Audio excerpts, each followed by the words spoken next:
고정관념이라는 것이 있습니다. 어떤 공동체가 고정관념에 사로잡혀서 절대로 이 고정관념을 깨지 않겠다라고 생각하고 살아가는 사람이 많으면 많을수록 그 공동체는 결코 발전할 수 없습니다. 고정관념에 묶이게 되고 발목 잡히기 때문이지요. 이건 사회 공동체뿐만 아니라 믿음 생활에도 적용이 됩니다. 신앙생활하고 있는 사람들이 잘못된 신앙의 관성과 가지고 있는 고정관념의 크기가 크고 강할수록 믿음 생활에서는 성장이 일어나기가 어렵습니다. 고정관념에 사로잡혀서는 믿음의 성장은 불가능하다 하고 말씀할 수 있습니다. 오늘 본문 마가복음 3장에 보면은 예수님 당시 그 사회가 가지고 있었던 고정관념이 등장하고 예수님께서는 그 고정관념을 깨뜨리십니다. 그래서 우리의 믿음이 조금 더 발전하고 성장하기를 바라시는 주님의 마음을 오늘 읽을 수가 있습니다. 1절과 2절 말씀을 보겠습니다. 예수께서 다시 회당에 들어가시니 한쪽 손 마른 사람이 거기 있는지라 사람들이 예수를 고발하려 하여 안식일에 그 사람을 고치시는가 주시하고 있거늘. 이날은 안식일이었습니다. 안식일에 예수님께서 회당에 들어가셨습니다. 그런데 그 마을 회당에는 한 사람이 있었는데 한쪽 손 마른 사람이었습니다.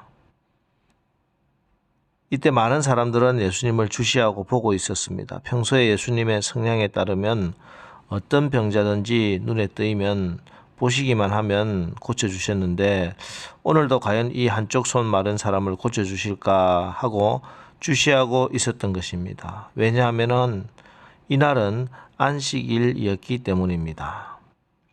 그 당시 사람들의 고정관념에 의하면 안식일에는 예배만 드려야 하고 절대로 어떤 일도 해서는 안 된다 하는 사고를 가지고 있었습니다.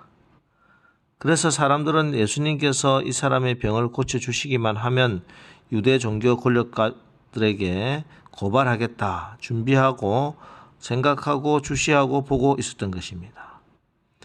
예수님께서는 이들의 생각을 다 알고 계셨습니다. 그래서 사람들이 많이 모인 회당의 한가운데 한쪽 손 마른 사람을 세우십니다. 그리고 그런 악한 생각을 하는 사람들에게 주님이 이렇게 말씀하십니다. 4절 그들에게 이르시되 안식일에 선을 행하는 것과 악을 행하는 것, 생명을 구하는 것과 죽이는 것, 어느 것이 옳으냐 하시니 그들이 잠잠하거늘. 이 주님의 말씀에 그들 누구도 입을 열 수 없었고 잠잠했다 이렇게 기록하고 있습니다. 그래서 예수님은 그 가운데 선 사람에게 내 손을 내밀라 하시고 한쪽 마른 손을 고쳐주셨습니다. 주님께서 당시 사람들이 가지고 있었던 안식일에 대한 고정관념을 고쳐주신 것입니다. 사실 지금 한가운데 선 사람은 한쪽 손이 말라 있었지만 그 당시에 그를 둘러싸고 회당에 있었던 수많은 사람들은 안식일에 대한 고정관념으로 그들의 심령이 말라 있었던 것입니다. 그래서 오늘 주님은 손 마른 사람의 손을 펴주시면서 동시에 그 주변에 있던 사람들이 말라버린 그들의 믿음과 신앙을 펴주시고 고쳐주시기를 원했던 것이지요. 그래서 그들에게 참 안식일 생명을 구원하시는 행복하고 복된 날을 회복시켜 주시기를 원하셨던 것입니다. 여러분, 안식일이라고 하는 것이 도대체 무엇입니까? 하나님의 창조 사역이 완성되어 시작된 것이 안식일입니다. 하나님의 창조 사역이 완성되어서 이루어진 모든 것이 심히 좋아서 축하하는 것이 안식일입니다. 그러므로 안식이란 근본적으로 더 이상 하나님이 하셔야 할 일이 없는 상태이지요. 그런데 그 안식일에 배고픈 자가 있습니다. 손이 마른 병자가 있습니다. 무슨 말입니까? 안식이 없다는 것입니다. 안식일이 훼손받았다는 것입니다. 그러면 어떻게 해야 하겠습니까? 그 배고픔이 해결되어야 합니다. 질병이 치유되어야 합니다. 그래야 진정한 안식일입니다.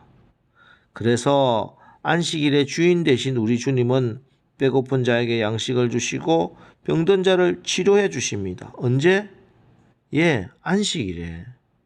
그래야 진짜 안식일이 되니까요. 주님은 이렇게 손 마른 자를 치료하시면서 마음이 마른 자들의 편견과 고정관념의 틀도 함께 깨고 계십니다. 그리고 또 이렇게 예수님께서 무리들과 제자들을 불러 모으시고 말씀을 나누고 있는 동안에 예수님의 가족이 예수님을 찾아옵니다. 밖에 사람을 보내면서 전가를 합니다. 예수님의 어머니와 누이들과 예수님의 동생들이 다 주님을 찾아왔습니다. 예수님께 알려달라고 이렇게 부탁을 합니다. 그런데 예수님께서 그 전가를 받으시고 이렇게 말씀합니다. 33절에서 35절 말씀입니다. 대답하시되 누가 내 어머니며 동생들이냐 하시고 둘러앉은 자들을 보시며 이르시되 내 어머니와 내 동생들을 보라. 누구든지 하나님의 뜻대로 행하는 자가 내 형제요 자매요 어머니이니라. 이 말씀은 주님께서 당신의 육신의 어머니와 동생들을 무시해서 하신 말씀이 아닙니다. 우리 주님은 십자가에서 죽으시면서까지 육신의 어머니를 걱정하시고 사랑하는 제자 요한에게 부탁하신 참으로 효자이십니다. 그런 주님이 이렇게 말씀하신 것은 그 당시 사람들이 매여 있던 혈연관계, 가족관계의 틀을 깨고 확장시켜 주시고자 한 것입니다. 육신의 가족에서 영적인 가족으로 확장시켜 주신 것입니다. 여기서 중요한 말씀이 누구든지라는 이 말씀입니다. 누구든지 하늘에 계신 하나님의 뜻대로 하는 자는 내 형제요 자매요 어머니라 라고 말씀하신 여기 누구든지라는 말 속에는 유대인이나 이방인이나 남자나 여자나 본토인이나 다른 곳에 사는 사람이나 많이 가진 사람이나 가난한 사람이나 배운 사람이나 배우지 못한 사람이나 모든 사람을 다 주님의 가족으로 맞아들이겠다는 주님의 그 크신 사랑이 있는 말씀입니다. 만약 주님께서 이렇게 가족관계를 확장시켜 주지 않았더라면 오늘 우리는 하나님을 아버지라고 부를 수 없습니다. 우리가 하나님을 아버지라고 부르는 순간 우리 모든 성도는 우리 교회뿐만 아니라 이 세상에 존재하는 모든 하나님을 믿는 성도들은 다 형제가 되고 자매가 되는 것입니다. 모두가 예수님의 가족이 되는 것이에요. 이런 놀라운 일을 주님께서는 그 당시 사람들이 가졌던 고정관념을 깨트리심으로 해결해 주신 것입니다. 그래서 우리가 서로 미워해서는 안 됩니다. 미워할 필요도 없습니다. 서로가 곤란을 겪고 어려움을 겪으면 당연히 그들을 도와주는 것이 가족이기 때문에 해야 할 일입니다. 우리 모두가 다 하나님의 가족이기 때문에 서로가 위하고 사랑하고 돕는 것 너무나 마땅하고 당연한 일입니다.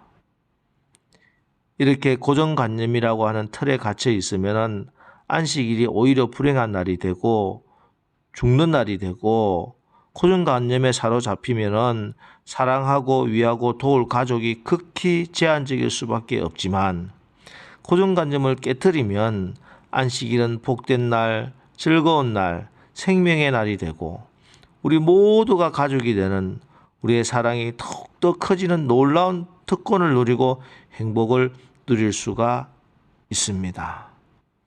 여러분, 오늘 새벽에 우리의 이 껍데기 신앙, 고정관념, 신앙에 대한 믿음 생활에 잘못된 편견 혹 있습니까? 오늘 기도하는 가운데 성령께서 그것을 깨닫게 해주시고 그 껍데기를 벗고 고정관념 편견이 깨어져서 우리 안에 있는 성령의 자유함과 생명의 역사가 일어나는 오늘 하루 복된 날 되기를 축복합니다. 기도하겠습니다. 하나님, 오늘 주님이 우리가 가지고 있는 전통이라는 형식이라는 말라버려서 고정관념이 되고 우리의 신앙의 자유함과 생명을 옥죄는 문제를 말씀하고 계십니다. 지금도 우리에게 껍데기 신앙, 고정관념, 신앙에 대한 믿음 생활에 잘못된 편견이 혹이 있다면 오늘 말씀으로 또 기도하는 가운데 그것이 깨달아지고 그 껍데기를 벗고 고정관념 편견이 깨어져서 우리 안에 있는 성령의 자유함과 생명이 역사하게 하옵소서. 그래서 오늘 하루도 성령 안에서 자유하며 우리의 신앙이 쑥쑥 자라는 우리의 신앙과 믿음의 삶이 될 수 있도록 축복하여 주옵소서. 예수님의 이름으로 축복하며 기도합니다. 아멘. 이제 오늘 하루도 우리에게 있는 껍데기 신앙 고정관념들이 깨어지고 성령 안에서 자유와 생명의 나라를 살게 하옵소서. 이제 말씀 붙들고 기도하시고 오늘도 나가 승리하겠습니다. 우리 기도하겠습니다.